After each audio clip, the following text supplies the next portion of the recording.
Hey guys, what's up? Welcome back to my channel. Sorry, I'm adjusting. If you are new, welcome. If you're not, thanks for coming back. Go ahead and give this video a thumbs up, subscribe, comment, all that good stuff. So I'm just gonna kind of dive right into the video. So last video in my vlog, I had said that I was gonna sit down and kind of give you a little life update, and that's exactly what I'm gonna do. So let me take you way back.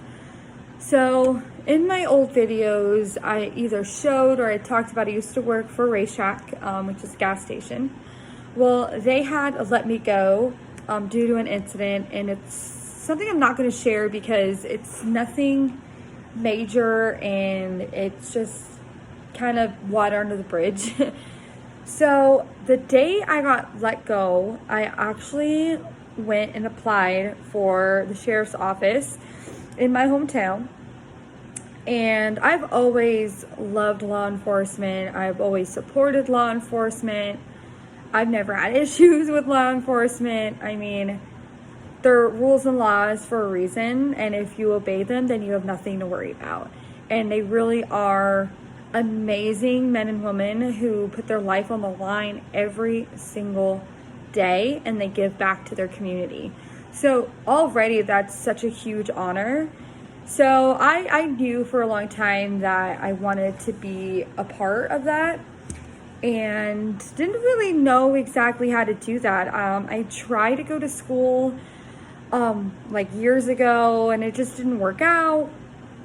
And then I did school a couple more times, just never finished. Just wasn't my thing. So right, got hired with RaceTrac as like a real job, became manager, things were going good. So like I said, they fired me. I went and applied, and that day, the HR rep called me and was like, "You're interested?" Basically, like a phone call, like, "You're interested. We're interested in you." So it's a very long process. So I'll kind of take you through it. So you go and you apply, and you can either mail in the application or you can just go there. Makes it a little easier, and you know that they got it, and there's no fishy business. So that's what I did, and I got the call that day, and she sent me 3 more documents. The documents they send you are a credit waiver for them to check your credit, and an FRS, which is a Florida Retirement System, and then I think one of them was like to sign that you don't have any tattoos or something like that, I think. So I sent her those 3 documents. I think not even a week went by, I got a call back, and she had told me, "You have been selected for an interview." And that's a really big deal. The interview process is honestly probably the most nerve-wracking thing that you'll go through, only because if you don't know what you're getting yourself into, you're just nervous. It's a very professional interview. And I was so nervous. I didn't know what to expect. I didn't really talk about it with anyone. I really had no idea what was going to go down. So you actually go into a room, and you have 3 deputies that ask you 10 questions. And they're not like hard questions. They're not questions that you don't know the answers to. But it's definitely nerve-wracking because you are talking about yourself, you're talking about your life, your strengths, your weaknesses. You really have to know that about yourself. You really do have to know yourself in order to get this job, to be honest with you. I'm not 100% there, but I got a pretty strong idea of what kind of person I am. So I went through that, and they said that they had 2 other people after me that they were interviewing, so I would hear back. My interview, I think, was on a Thursday. Yeah, I think it was on a Thursday, and they said, "Oh, you might probably hear back Monday." And I really thought I did okay. I wasn't like 100% confident because it was like the first real interview I've ever had. It was so formal, and really didn't know what to expect. So 3 p.m. rolls around that same day, the same day as my interview, And I get a phone call, and she was like, I just wanted to let you know that you have been selected. We want to offer you the job. And I was shaking with excitement. I was like, what? I really felt like I was in a dream. I did. I totally felt like I was in some sort of dream. And I'm like, me? You know, like, I was like, wow. So I had accepted. So once you accept, then I believe the next process was medical. So they send you an email of proceed for processing. So that was really exciting. So I had told them right when this thing started, that I had already booked a vacation to go out of state for 2 weeks. And that's not, you know, to be honest with you, in my opinion, I probably wouldn't go and apply for a job and in the middle of it, you have to leave. But it was something that I already had planned and booked and paid for, and it was through Racetrack, and then I wasn't working for Racetrack, so it was kind of a big old mess. But they were very, very nice and supportive. They're like, oh, okay, you know, well, she's like, you have access to phone and email and all that, and I was like, yep. So the first thing that you're gonna do is your medical exam. Your medical exam requires you to take a drug test, which is a urine sample. And they do just kind of a normal physical. They'll check your vitals and your reflexes, stuff like that. Nothing too crazy. You'll do a height test. So you lift 20 pounds correctly to your waist and then put it back down. They give you like a quick eye exam, and then you get a hearing test. So there's 5 parts. 5 parts. I mean, it's a lot. So I went through the physical. They actually called me to do the physical 2 days before I flew out to Maine. So that was super quick. So that was really good. I wanted to get that kind of done and out of the way. So obviously, don't apply for this job if you're not going to pass your drug test, because you cannot cheat. They check to make sure that you did not bring anything with you. So just think about that if you're, trying to get a job. So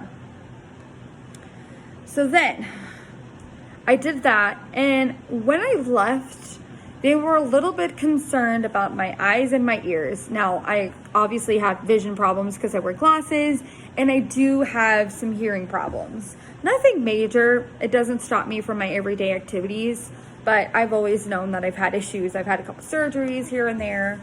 So, I was in Maine, and the doctor called me like a week after, and had told me that I needed to correct my ears and my eyes. And when you think about that, it's like, oh my God, like it was very serious, because if I didn't, I wouldn't have gotten the job. So they first talked to me about my eyes. They had me at 20/50, and I knew in the back of my mind that wasn't true, because 2 months before I applied, I just got my eyes checked. I just got brand new glasses, brand new prescription. And the lady was like, so if you can prove that you have at least 20/40 vision with glasses, then you're good with that. Well, I called my doctor. The doctor was like, I have you as 20/30. And so they went ahead and sent the necessary paperwork to them. So I was like, whew, that's a hard thing to fix, is your eyes, So that worked out really, really well. The other thing is this ear, which is my right ear, I did not pass the hearing test. So I guess they kind of like talked amongst the company, and they really wanted me. So they gave me a happy medium. They said, retest, and you can either get a hearing aid or somehow get it corrected. So I was like, okay, no problem. When I get back into town, I will get right on that. So while I was in Maine, my mom had already went ahead and called a hearing specialist, and we got that booked on a Friday. Well, they called me, the background investigator. So then you go through a background investigation. So a background investigator contacts you, and you give them a bunch of information, and then they schedule you for your polygraph. If you don't know what a polygraph is a fancy word for a lie detector test. And yes, it does work. So I was really nervous about the lie detector test, only because I am a very honest person, but I'm also a private person in some ways. So I didn't want to lie, or I didn't want to say the wrong thing, and I knew they were judging me, and it was just like a bunch of stuff. It was a bunch of stuff. So I got back I left on a Saturday, came home. My background investigation was on a Monday. I go in, I meet with the guy, we're just kind of chit-chatting. I filled out paperwork, and he's like, just so you know, the paperwork I'm about to give you, the questions that you're answering are what's going to be on the polygraph. So I already knew what they were going to ask me, what I needed to think about. So I filled that out, and my polygraph was the next day, early in the morning. So I went in, and the process was pretty cool. You sit with a guy and you talk about things. You talk about yourself. He talks about himself, tells you what the polygraph is for, what it does, what the equipment is, kind of gives you the history. And there was a few questions that I actually changed because I wanted to be honest, and it paid off. At the end of it, I had passed, and I was like, whew, passed the medical. Oh, right. Sorry, let's back up. So I had to go get my hearing retested, and I failed again. So I did get a hearing aid for just this one ear. So that all was sent. So I was also able to be cleared medically. Okay, rewind forward. I passed my polygraph. And that was it for the major things. Now, after all that, the investigator told me that I needed to have 6 references. 3 neighboring, 3 personal. So that was a process that took a couple weeks, because some of my friends are having issues sending it, and I was sending him other people. And so I get the phone call that everything has gone through, that I'm officially going to start October 5th. I am so excited. I'm very excited, and I'm happy to be a part of such a huge community. And it's not going to be easy. I'm going to have to prove myself. I'm going to have to push myself. But I know it's something that I'm passionate about. So I just have to remember that even when it gets tough or whatever, it is what it is. So I'm sure your next question is, are you a cop or what? No, I am what they call a civilian. So they're kind of low-key jobs, but they're for people like me to pass. I've never had a college degree. I've never went through the academy. So it just makes it a little bit easier to get in with them. But once your foot is in the door, you can just shoot for the stars and kind of do whatever it is you can and want. So I got hired as a control room specialist, and I'll be working in corrections in the jail, in their camera room. So I have not started training yet. When this video is posted, I'll probably be starting really soon. So my official first day of training is October 5th, and I'm really excited. I don't really know 100% what the job entails, but I'm ready to learn. I'm ready to push myself, and yeah. So I'm probably going to end this vlog here. It was really short. I just kind of wanted to give you guys a life update. I'll be able to vlog and show you a little bit behind the scenes, and I'm really excited. Those of you who support law enforcement, I'm really excited to join you. I'm really excited to give back. Really excited to just kind of step right on in and see what this is all about. Always back the blue. If you don't support law enforcement for whatever reason, there's no hate. We all like and support different things, and it is what it is. But I'm really excited, and I can't wait to kind of bring you guys along on this journey. And I'm excited to meet new people, and like I said, really push myself. And I'm starting a career, so I'm really excited to see how far I go. And yeah, that's pretty much it. Just some advice. Follow your dreams. It really is possible. Even if you have to go another way, it's so possible. So just keep that in mind. If you have any questions, go ahead and leave me a comment down below. Or if you work in a sheriff's office, drop something down there too. I'm really excited to bring you guys along with me. So thank you so much for watching, and I will see you guys in my next video.